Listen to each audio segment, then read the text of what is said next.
تو آپ گھر سے گزر کر وہ مسجد میں جانا ہوتا تھا تو آپ پہلے گھر میں سندیسہ بھیجتے، پیغام بھیجتے کہ میں نے مسجد جانا ہے تو خواتین کو کہو کہ وہ اندر ہو جائیں۔ آپ کو کسی بندے نے بتایا، کسی گھر والے نے، جناب جس وقت آپ گھر سے گزرتے ہیں نا تو جو خواتین ہیں وہ یعنی باریوں کی یا دروازوں کی جو ورل ہوتی ہے اس میں درج جو ہوتی ہے اس میں سے وہ آپ کو دیکھ لیتی ہیں۔ حضرت سید محمد باقر علی شاہ صاحب علیہ الرحمہ ہاتھ میں پنکھا لے لیتے اپنا یہ گرمی سے جلنے والا، اور جدھر وہ ہوتی تھیں کہ اس طرف سے وہ دیکھ سکتی ہیں آگے وہ پنکھا کر کے گزرتے تھے۔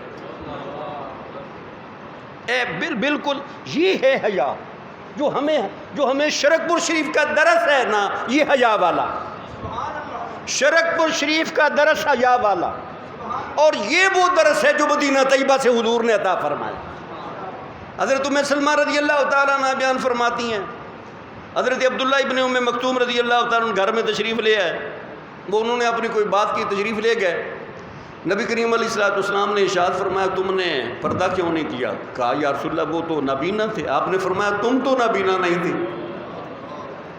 مدینہ طیبہ کا جو درس ہے وہی درس شرکپور شریف کا، اور یہ حیا والا درس ہے۔ اور حیا جہاں انسان کو لے جاتا وہاں بعض اوقات یہ انسان کی یہ ورد وضع بھی نہیں لے جاتے۔ حیا اتنی پاکیزگی کا سبب ہے، جب اندر گندا پانی جانا ہی نہیں تو ٹونٹی سے نکلے گا کیا؟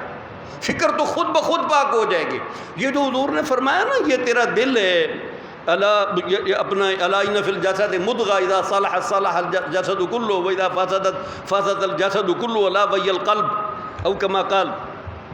حضور نے فرمایا خبردار، جسم کے اندر خون کا لوتھڑا ہے، گوشت کا ایک ٹکڑا ہے، جب وہ ٹھیک ہو جائے تو پورا جسم ٹھیک ہے، جب وہ خراب ہو جائے تو پورا جسم خراب ہے۔ حضور نے فرمایا خبردار اس کا نام دل ہے نا۔ اس پر میں آگے اور بھی حدیث عرض کرتا ہوں۔ تو حضرت امام غزالی علیہ الرحمہ فرماتے ہیں یہ تیرا دل حوض کی مانند ہے، ٹینک کی مانند ہے، حوض کی مانند ہے۔ اس کے اندر اس حوض میں، اس تالاب میں مختلف قسم کی نالیوں سے پانی آ کر گرتا۔ ایک اس کی نالی آنکھ ہے، ایک اس کی نالی سماعت ہے، ایک اس کی نالی زبان ہے، ایک اس کی نالی جو ہے وہ یہ لمس ہے، اسی طرح یہ ذائقہ ہے، شامہ ہے۔ یہ جو مختلف نالی ہیں، مختلف ہمارے حواس ہیں، یہ جو کچھ یہ باہر یہ ایکسیس کرتے ہیں، یہ سینس کرتے ہیں، یہ سارا اپنا اثر اپنے اس باطن میں چھوڑتے ہیں، اور وہ اسے ہی باطن کی گندگی کہتے ہیں، اسے ہی باطن کی گندگی کہتے ہیں۔ اگر تو غلط منظر دیکھے گا نا، اگر وہ تیرے دل میں خیال جا گزین ہو جائے تو تیرا نفس گندا ہو گیا، اب تو اس گندگی کو صاف کر لے تو تیرا تزکیہ ہو گیا۔ اسی کا نام تو تزکیہ ہے۔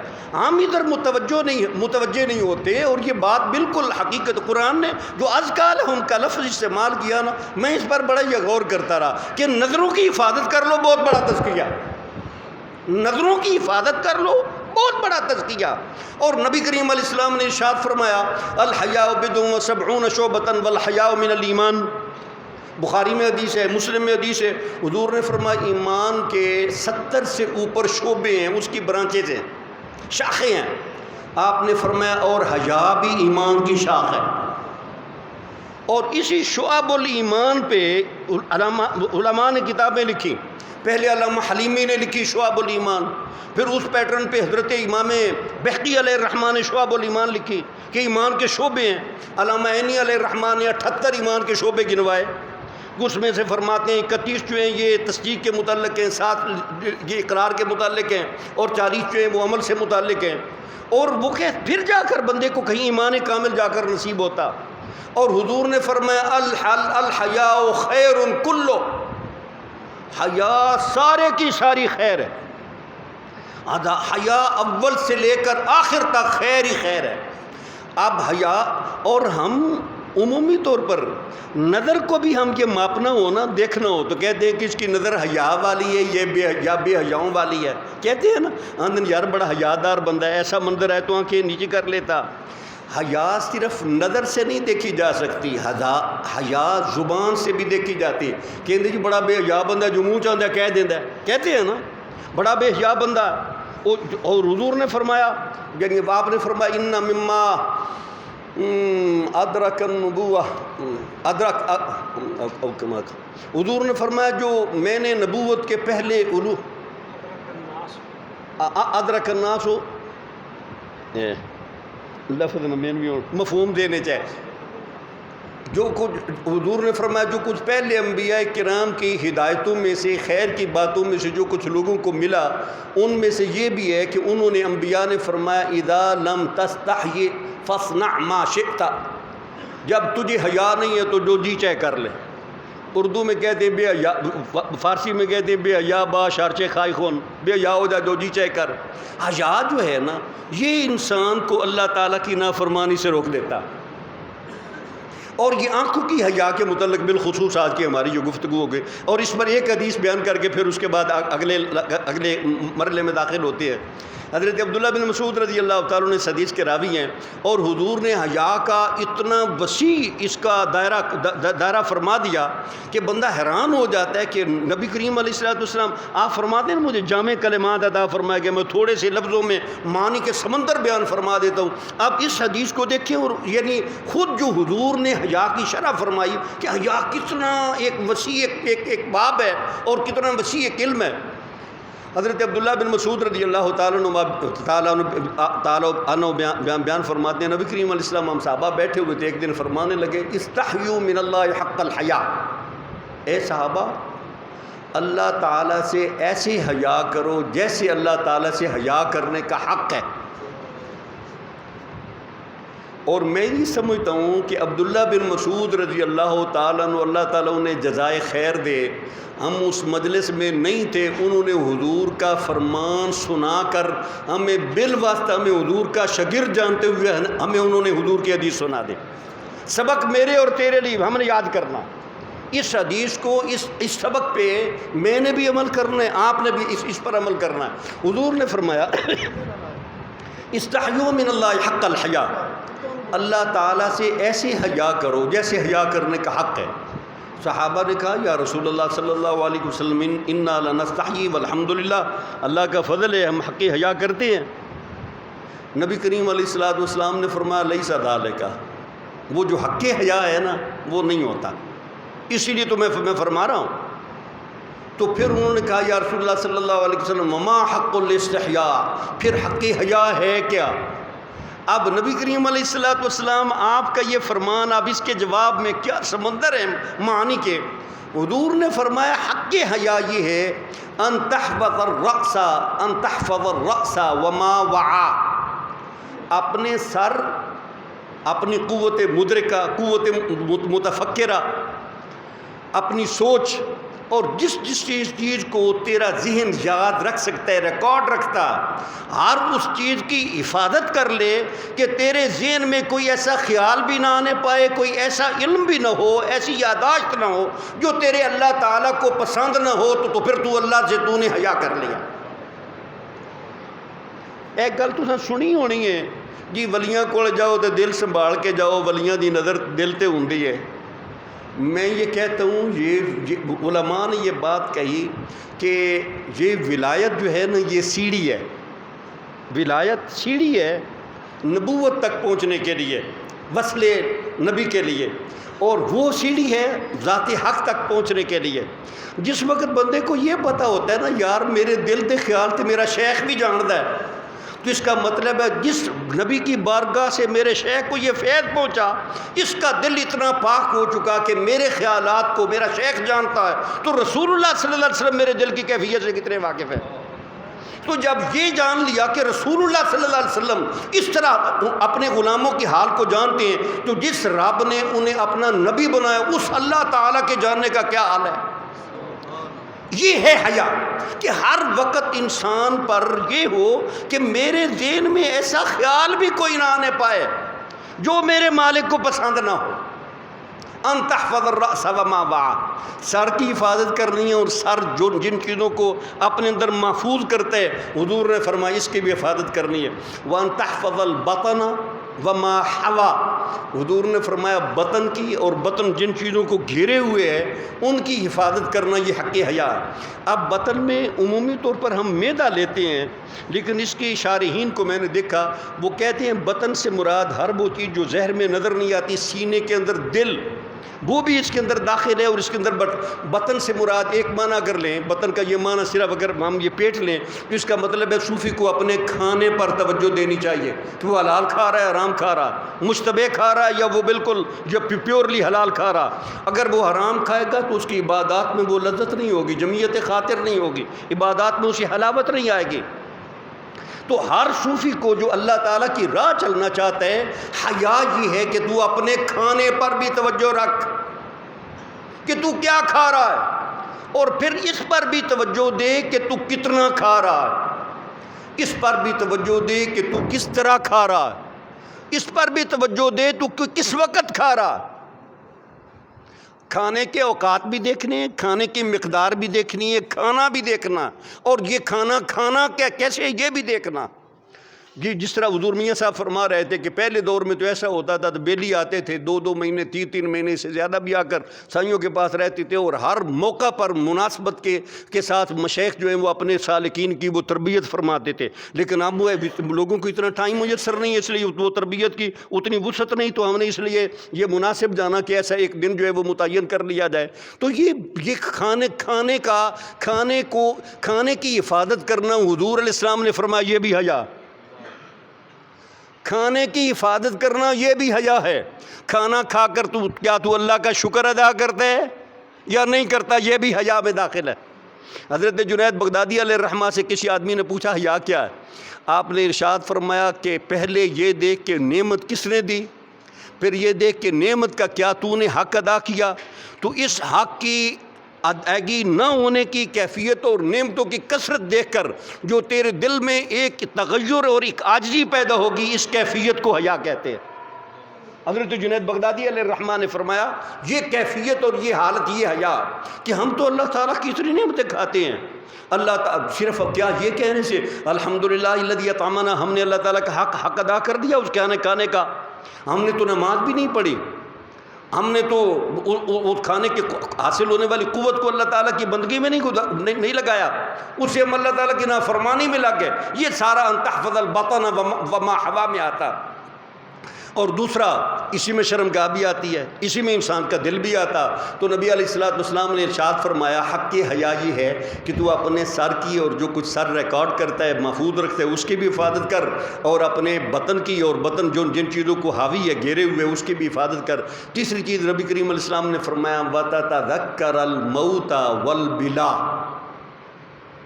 حق حیا یہ ہے کہ تو موت کو کبھی نہ بولے۔ صوفی ہوتا ہی وہ ہے جو کہتا ہے بس ہنے سائیاں کول جانا ہے تے کس منہ نال جانا ہے۔ صوفی وہ ہوتا ہے جو موت کو نہیں بھولتا۔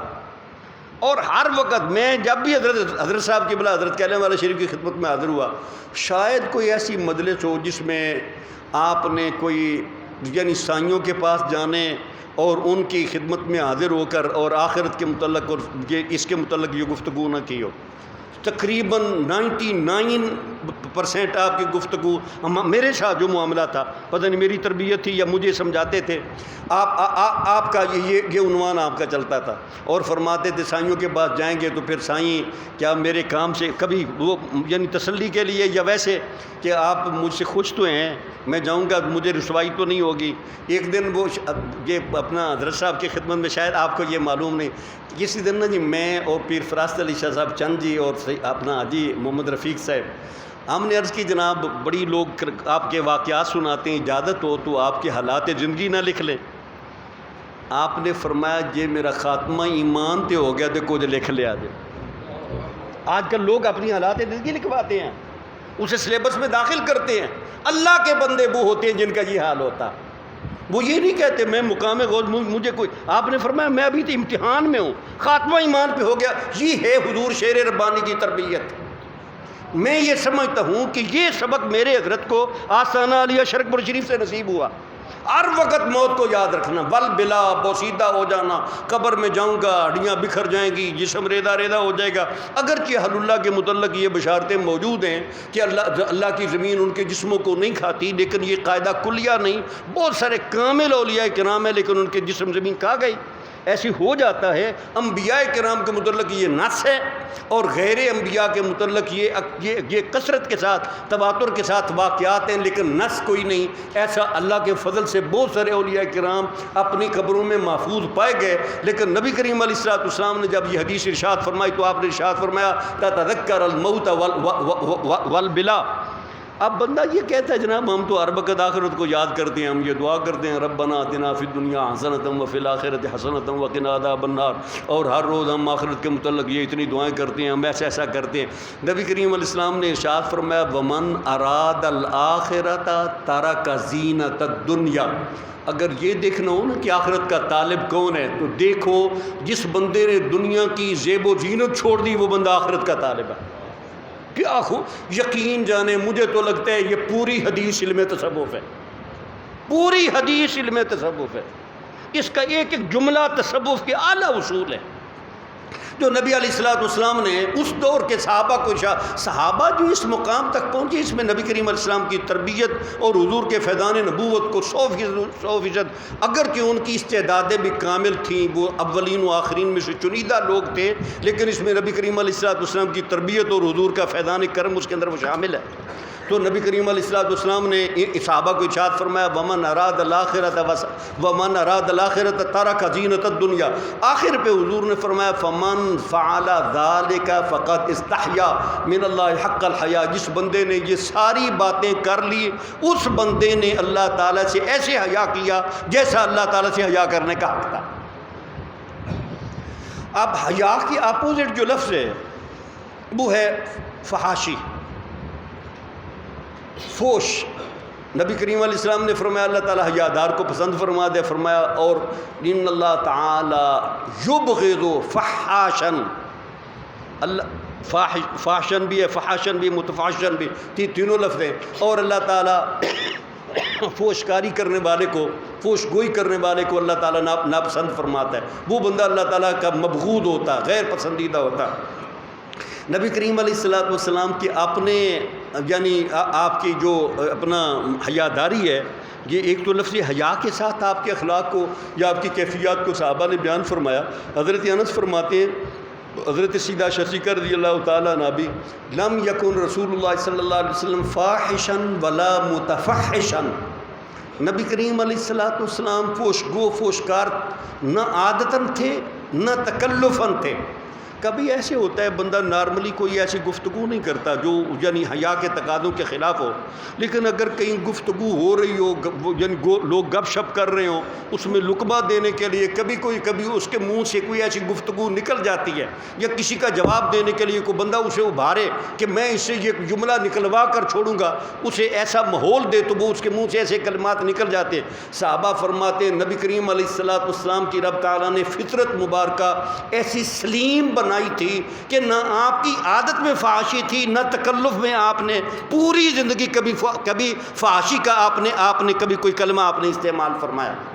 اور یہ جو چیز ہے نا، اب اس میں فحاشی جو ہے نا، اس کا یعنی ایک ہے کہ انسان خود ایسے افعال کا یعنی ارتکاب کرے، اور دوسرا یہ کہ افعال ہو رہے ہوں تو انسان حیاداری کی وجہ سے اپنی وہ نظریں جھکا کر، جس طرح نظر بر قدم، وہاں سے بندہ عزت و تکریم کے ساتھ گزر جائے، تو جس طرح کہ اس پر وہ اور بھی آیات ہیں۔ تو اس حوالے سے یہ جو نا نبی کریم علیہ الصلوۃ والسلام نے ارشاد فرمایا کہ یہ جو نظر ہے نا انسان کی، یہ شیطان کے زہر میں بجھے ہوئے تیروں میں سے ایک تیر ہے۔ النظر سہم مسموم من سہام ابلیس۔ تیر کسی کو مارے نا زخمی کر دیتا، لیکن اگر تیر کو پہلے زہر میں بجھا دیں، تیر نکالنے زہر جسم کے اندر رہے گا، موت واقع ہو جائے گی۔ آپ کا تجربہ ہوگا، آپ کے سامنے اگر کوئی ایسا منظر گزرا، آپ نے ایسی جگہ پر آپ کی نظر پڑ گئی جہاں آپ کو نہیں دیکھنا چاہیے، تو وہ نظر کسی خاتون پر پڑی مثال کے طور پر، وہ خاتون یعنی آپ کے دل میں اتر گئی، آپ چلے گئے، نماز کے اندر بھی اس کا جو خیال آ رہا ہے نا، یہ وہ زہر ہے جو آپ کے اس نظر کے ذریعے سے آپ کے قلب تک پہنچ چکا، اور یہ کبھی کبھی برسوں نہیں نکلتا۔ حضرت امام غزالی علیہ الرحمٰن نے نفس اور شیطان کے دونوں کا جو فرق آپ نے بیان کیا نا، کہا نفس ایک ایسی چیز ہے جب ایک بار کسی چیز کی خواہش کر لیتا ہے نا، یہ نکلتی نہیں، چھوڑتا نہیں ہے، اس سے بہتر چیز اسے دے دو، کہے گا نہیں وہی لینی ہے۔ مثال کے طور پر نفس کہتا ہے کہ اس بیوی سے نکاح کرنا ہے، تم اس سے بہتر عالمہ ہو، فاضلہ ہو، خوبصورت ہو، عالی نسب ہو، مالدار ہو، اس عورت کے ساتھ نکاح کر دو گے، نفس کہے گا نہیں اندے نال ہی کرنا ہے۔ کہتے ہیں 10 سال 20 سال بعد بھی نفس اپنی خواہش نہیں چھوڑتا۔ تزکیہ نفس اتنا مشکل کام ہے، حضرت مجدد الافسانی علیہ الرحمہ فرماتے ہیں جہان بھر میں سب سے مشکل کام نبیوں کا کام ہے۔ میں اگر آپ کو پڑھا رہا ہوں، مفتی صاحب پڑھا رہے ہیں، میاں صاحب پڑھا رہے ہیں نا، یقین جانیں ہمارا پڑھانا آپ کو مشکل نہیں ہے، آپ طالب ہیں۔ وٹے مارنے والوں کو، گالیاں دینے والوں کو، تلواروں سے قتل کے ارادے کرنے والے کو دین کا سپاہی بنا دینا، یہ سب سے مشکل کام ہے۔ جو آپ کے مشن کا مخالف ہے اسے آپ مشن کا محافظ بنا دیں۔ حضرت مجدد صاحب فرماتے ہیں یہ کام سب سے مشکل ہے، اور میں نے بالکل تجزیہ کیا ہے، جہان میں سب سے مشکل کام انبیاء کا کام ہے۔ یہ جو صوفیاء کام کرتے ہیں نا، ہماری فطرت بدلتے ہیں، ہم سے گناہ کی وہ لذت چھڑاتے ہیں، یہ بڑا مشکل کام ہے۔ ہمارے والدین نہیں چھڑا سکتے، ماں نہیں چھڑا سکتی، باپ نہیں چھڑا سکتا، بلکہ میں آپ کو ایک ایسی مثال دینے لگا ہوں۔ میں ایک ایسے بندے کو جانتا ہوں، بندہ فوت ہو گیا، نام لیں گے غیبت ہوگی، عبرت کے لیے واقعہ بیان کرنا جائز ہے۔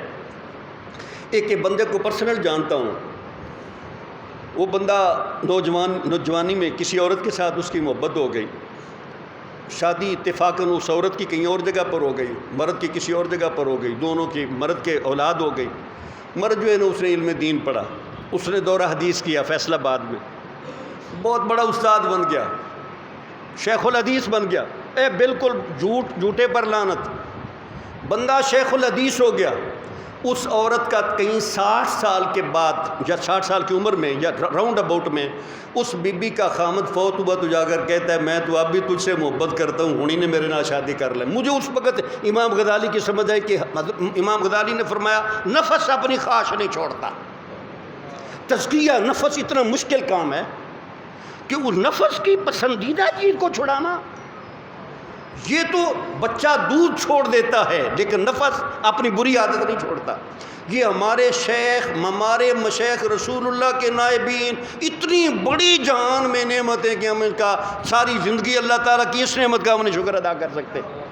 میرے والد گرامی نے یہ بیاض میں یہ واقعہ کہا، مجھے کسی سے محبت ہو گئی، محبت دنیاوی تھی، تو میں پڑھاتا تھا، میں نے سارے کسب کر لیے، میں نے حضرت صاحب کی خدمت میں جناب عرض کی حضور میرا دین جا رہا، حضرت صاحب نے توجہ فرمائی، دل صاف ہو گیا۔ شیخ وہ ہوتا ہے جو اس طرح دل صاف کرتا، اور یہ بڑا مشکل کام ہے۔ نفس کا تزکیہ سب سے مشکل کام ہے۔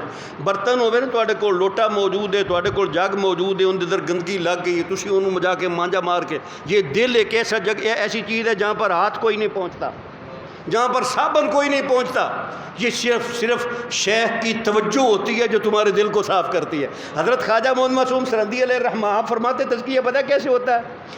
آپ فرماتے شیخ اپنے مرید کا تزکیہ اس طرح کرتے ہیں جس طرح ماں اپنے بچے کا استنجا کرواتی ہے۔ ہم لوگوں نے سمجھ لیا ایسے یا پیری مریدی، اے میاں صاحب ایویں نہیں ڈے ولی بنائے، اس کے پیچھے آپ کی بہت بڑی محنت ہے، دن رات مشقت تھی، دن رات مرید کے ایک ایک خیال پہ کنٹرول کرنا، خیال آتا تھا فوری طور پر گرفت کر، یہ کیا کر رہے ہو، کہیں ذکر میں آ گیا، کسی اور چیز میں آ گیا۔ میں ذکر کے حوالے سے بھی میں نے اسی چیز کو یہ دیکھا تھا کہ ذکر کو یعنی حیا کا اپنا اس کا تزکیہ کے حوالے سے ذکر کی جو کیفیات ہیں وہ کیوں نہیں ہماری وہ یعنی اس میں تزکیہ کا سبب بنتی۔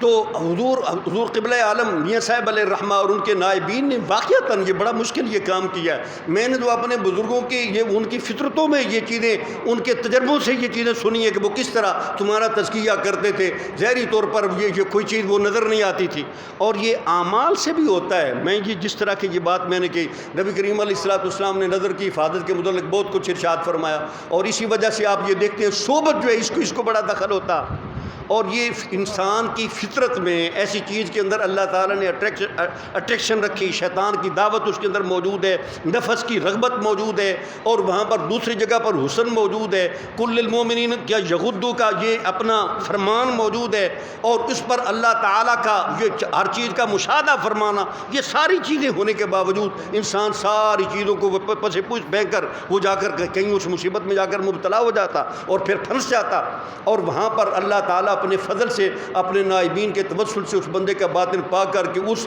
وادی سے اسے نکال کر پتہ نہیں کہاں سے کہاں تک یہ پہنچا دیتا۔ اور یہ بالکل یہ، اور بعض اوقات میں نے یہ محسوس کیا ہے، یعنی میری اپنی فیلنگ اور تصوف ہے تو یہ اس طرح یہ یعنی اسے قرآن و حدیث پر اپنے آپ کو پیش کرتے رہنا چاہیے۔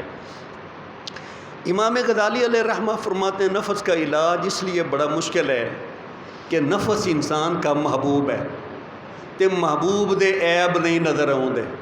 ماں بیٹے نال پیار کر دیا نا، باپ کبھی انہیں شرارت کی، انہیں یہ کیتا نہیں تو ان کسی غلط دسیا ہونا، میرا پتر دیندہ ہے ہی نہیں، صرف محبت کی وجہ سے، محبت کی وجہ سے، محبت محبوب کا عیب نہیں نظر آنے دیتی۔